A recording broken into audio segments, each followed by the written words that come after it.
आज कुल देवी का पूजा यानी घर गोसाई का जो पूजा है उसका आज लास्ट डे है और आज के दिन सूर्य देव को अर्घ दिया जाएगा, तो उसी का यहाँ पे प्रोग्राम चल रहा है। तो यहाँ पे और हल्के हल्के यहाँ पे बारिश भी हो रही है, यानी तीनों दिन बारिश हुआ है, तो आज भी बारिश हो रही है। और यहाँ पर हम लोग जितने लोग खाना नहीं खाए हैं अभी, वो धूप देने के लिए अभी जा रहे हैं। तो मैं भी यहाँ पे आई हूँ, अपने टर्न की इंतज़ार कर रही हूँ। फिर चाची लोग जब हट जाएंगे तो फिर मैं दूंगी, यानी 2-3 लोग मिलके एक साथ दे रहे हैं बारी बारी से, और जितने लोग भूखे हैं वो सभी लोग देंगे। और गांव में ऐसा होता है जो मैक्सिमम लोग बिना खाना खाए ही आते हैं, क्योंकि सभी को पता है आज हवन भी करना होता है, यानी धूप भी देना होता है। और बारिश भी हो रही है, तो जिसके कारण अच्छे से धूप जल नहीं रही है, तो देख सकते हैं धुआं धुआं हो रहा है। और यहाँ पर मैं अभी धूप डाल रही हूँ। धूप डालने के बाद फिर पूजा आरंभ हो जाएगा।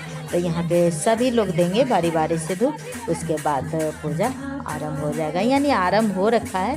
बस चारों तरफ दीप जलेगा और जो 1-2 चीज़ छूटा हुआ है वो सारा चीज़ यहाँ पे रखा जाएगा, उसके बाद पूजा आरंभ हो जाएगा। और आज पूजा का लास्ट डे है, यानी सूर्य देव को अर्घ देने के बाद यहाँ पे देख सकते हैं 2 सूप रखा हुआ है। तो सूर्य देव को अर्घ देने के बाद पूजा संपन्न हो जाएगा। और फिर जो यहाँ देखिए मैं आ गई हूँ वापस देखिए, और मेरे पैर में दर्द हो रहा है, तो मैं धीरे धीरे चल रही हूँ, क्योंकि पैर का दर्द भी बढ़ा हुआ है। क्योंकि पूजा में हम नंगे पाँव चलते हैं, और जब भी मैं नंगा पाँव चलती हूँ यानी बिना चप्पल का चलती हूँ, तो पैर में दर्द होने लगता है। तो यहाँ पे हमारा पैर में दर्द हो रहा था, इसलिए मैं धीरे धीरे चल रही थी। और यहाँ देखिए मैंने और थोड़ा सा वीडियो शूट की हूँ, उतना मैं ज़्यादा नहीं कर पाई।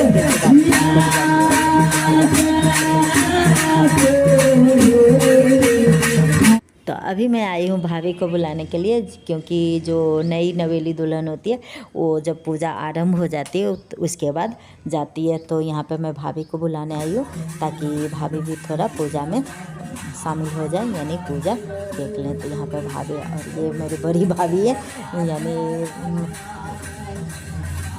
हम सभी बहनें बड़े हैं, भाई लोग छोटे छोटे हैं, इसलिए भाभी भी छोटी छोटी है।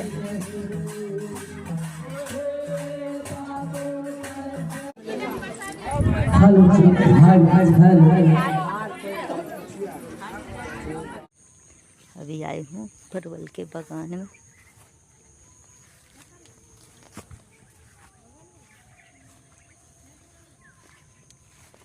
परवल तो दिख ही नहीं रहा। तो अभी मेरे बड़े दादा की बहुएं जो है वो आई थी खेतों में देखने के लिए, क्योंकि परवल की खेती सभी लोग कर रखे हैं, तो परवल देखने आए थे, यानी तोड़ने के लिए आए थे। तो मैं उन्हीं के साथ आई हूँ। मैं भी अपने भाई के खेतों में घूम रही हूँ, तो वही मैं दिखा रही थी। जो परवल तो है ही नहीं, यानी परवल का वो जो है सो पत्ता पूरा सूख चुका है, तो बहुत ही कम है। तो आज मैंने नहीं तोड़ा, क्योंकि मैंने पूछा नहीं था जो आज तोड़ना है कि नहीं तोड़ना है, क्योंकि जब खेती में होता है ना तो ताज़ा ताज़ी तोड़ के ही खाते हैं। ये मेरे पापा भी ऐसे ही करते थे, जैसे अगर जिस दिन खाना हो उसी दिन तोड़ के लाते हैं और फिर उसकी सब्ज़ी बनती है। तो फिर मैंने सिर्फ देख के फिर वापस घर आ गए हैं। और यहाँ पे देखिए मैं भतीजी के साथ मस्ती कर रही हूँ। और ये है मेरी नटखट भतीजी, जो मुझे बहुत याद आती है वहाँ से आने के बाद।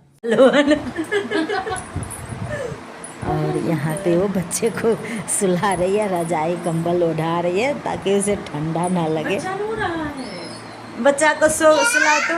बच्चा रो रहा है।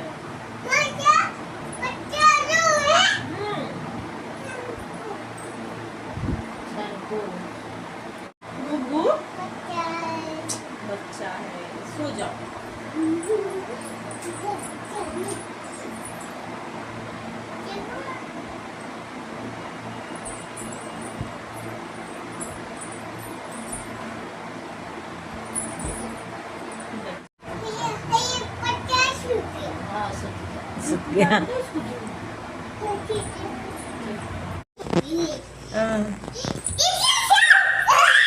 और इसका दिन भर कोई ना कोई खेल चलते रहता है। अभी एक खेल ख़त्म हुआ है, तो अब डराने वाला खेल शुरू हो गया है। ये सभी को भी डराएगा, और उसके बाद आगे देखिए फिर क्या करेगी। दादी को डरा दो, दादी।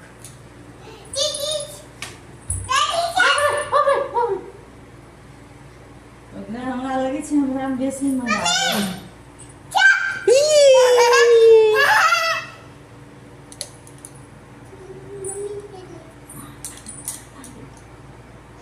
दीदी को दीदी को दीदी को दीदी को डराओ, दीदी को। ये प्रोग्राम कुछ समय तक चलेगा, जब तक हम लोग ना देखते हैं। अब वो पला रौनक नहीं। दीदी को दीदी को दीदी को डराओ, बहुत अच्छा से डराओ दीदी को। चुप।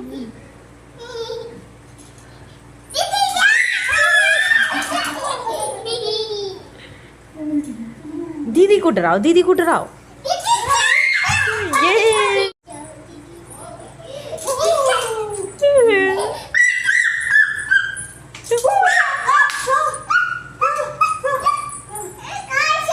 कैसा कोई नहीं है, खुद में कोई नहीं है।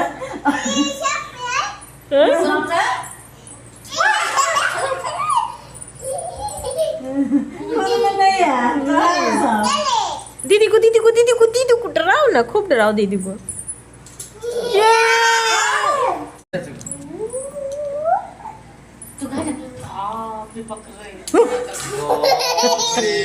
पकड़े ना कोई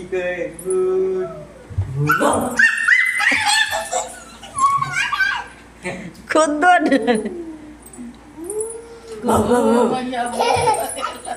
दीदी